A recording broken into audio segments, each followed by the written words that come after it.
This is Democracy Now!, democracynow.org, The War and Peace Report. I'm Amy Goodman. We are on the road in Tokyo, Japan, for the first of 3 special broadcasts here. We're here at a critical time for Japan and the region. Later in the show, we'll look at the crisis in Japan following the meltdown at the Fukushima nuclear plant that occurred nearly 3 years ago. Our visit to Japan comes less than a month after thousands of people rallied on the Japanese island of Okinawa to protest plans to build a new U.S. Marine base. Meanwhile, protests continue here in Japan over the Trans-Pacific Partnership. The TPP would establish a free trade zone stretching from the United States to Chile to Japan, encompassing nearly 40% of the global economy. We'll look at Okinawa and the TPP later in the week, but we begin today's show looking at the rightward shift in Japan under Prime Minister Shinzo Abe, who was re-elected just over a year ago. Abe heads the country's Liberal Democratic Party, is known as a conservative hawk who has pushed nationalistic and pro-nuclear policies. In December, he visited the controversial Yasukuni War Shrine, which honors Japanese soldiers who died in battle, including several war criminals who were tried by the International Military Tribunal after World War II. The visit sparked outrage from China and South Korea, who consider the shrine a symbol of Japanese militarism and its refusal to atone for atrocities committed in China and Korea in the first half of the 20th century. For more, I'm joined in our Tokyo studio by Koichi Nakano, professor at Sophia University here in Tokyo and director of the Institute of Global Concern at the university. We welcome you, Professor, to Democracy Now! Thank you.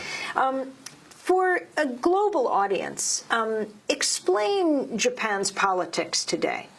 Well, I think it's fair to say that since Abe Shinzo came back to power in December 2012, there has been a rightward shift that resumed in politics, both in terms of economic reforms, but also in terms of increased attention to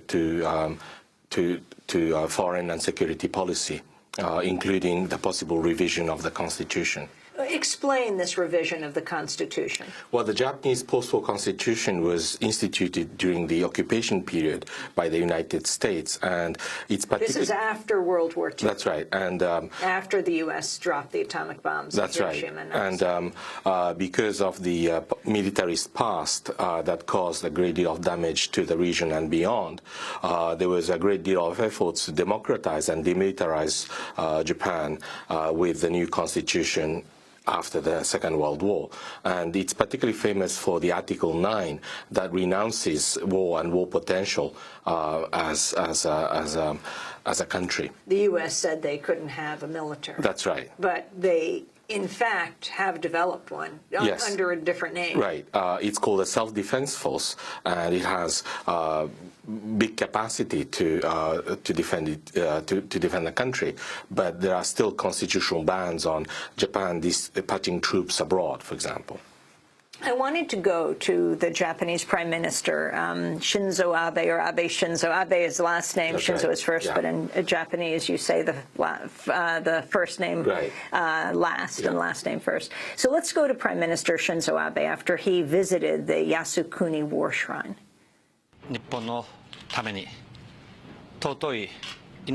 I showed my respects to the war dead who sacrificed their precious lives for Japan and also prayed for their souls to rest in peace. I also prayed for the resting of the souls of all the people whose lives were taken by war. Additionally, I vowed for a renunciation of war, and I was emboldened to create an era where people's lives would not be engulfed and pained by the misery of war. And now let's go to the response of China and South Korea. Both condemn Prime Minister Abe's visit to this shrine. This is spokesperson from the Chinese Foreign Ministry. It is a double-faced act that the Japanese leader made such remarks. He called black white and confused the public opinion. Some Japanese politicians, on one hand, keep talking about democracy, freedom, and peace. On the other hand, promote militarism, beautify Japan's foreign aggression, and history of colonization. This is actually a blasphemy against democracy, freedom, and peace. Abe's visit to the Yasukuni Shrine jeopardized the political foundation of the China-Japan relationship and created new obstacles for improvement and development of bilateral ties. Japan will face all the consequences. Professor Koichi Nakano, can you explain the significance? Some have compared it to when President Reagan visited the Bitburg Cemetery with the German SS officers buried there. Right. Well, the Yasukuni War Shrine is particularly notorious for enshrining 14 Class A war criminals who are... Class A war criminals? Right. Class A war criminals are basically wartime leaders of Japan, including Prime Minister Tojo, who attacked Pearl Harbor when he was Prime Minister. And the Chinese government, after, in the post-war period, made peace with Japan with the understanding that the Japanese people were also victims of wartime leaders who misled the country. And so for the Chinese, the idea that the current Prime Minister visits the Yasukuni Shrine, where those war criminals are enshrined, is basically to say that Japan bears no responsibility for the wartime atrocities. So why did he do it? Other Prime Ministers have not. Well, actually, there have been other prime ministers who've done that in the past, and but it has become a taboo issue from 1985 in particular, when the Chinese government started to criticize very openly the visits by the prime minister. But before Abe, in last December, Koizumi too, while he was prime minister between 2001 and 2006, repeatedly visited the Yasukuni Shrine, and during that time period, the bilateral relationship between Japan and China were completely frozen. I also want to ask about Japan's the issue of Japan's state secrets, recently enacted state secrets law.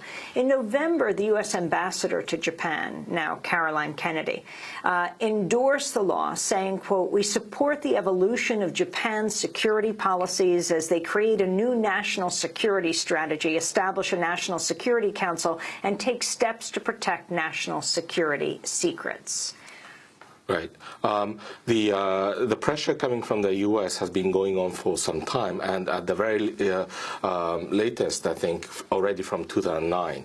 And so the bill of state secrecy has been in the pipeline for some time, and Abe this time, seizing the opportunity by securing the majority in both houses of the parliament, went ahead in combination with another bill, as you just mentioned, that set up the Japanese version of the National Security Council. And talk about state secrets. What are these state secrets? Well, it's very poorly defined. It of course, concerns primarily security issues and anti-terrorist measures. But in the parliamentary exchange, it became increasingly clear that the interpretation of what actually constitutes state secret could be very arbitrary and rather freely defined by government leaders. And for example, anti-nuclear citizen movements can come under surveillance without their knowledge, and arrests can be made if it turns out that they obtain some information that they didn't even know constituted state secrets.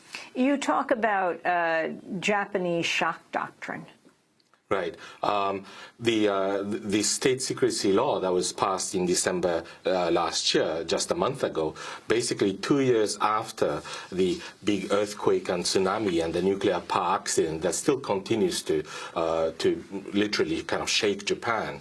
And in the climate of anxiety and insecurity, the government basically is pushing in a classic sort of Naomi Klein kind of way of shock doctrine. And for the Japanese, it is particularly worrisome because it reminds us of what happened before the Second World War, actually, when Tokyo was destroyed by a huge earthquake in 1923, and the peace preservation law that eventually led to the birth of state secret police and the brutality of the military regime was also enacted 2 years right after the big earthquake that destroyed Tokyo back in the 1920s. So the parallel is quite spooky.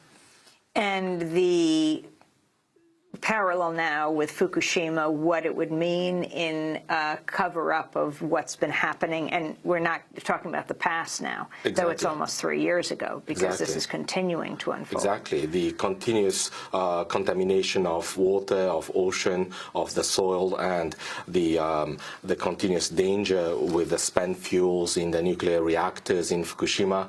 I think there are lots of concerns, and citizens are trying to know the truth. But I think the state secrecy law is potentially going to make it easier for the government to cover up information.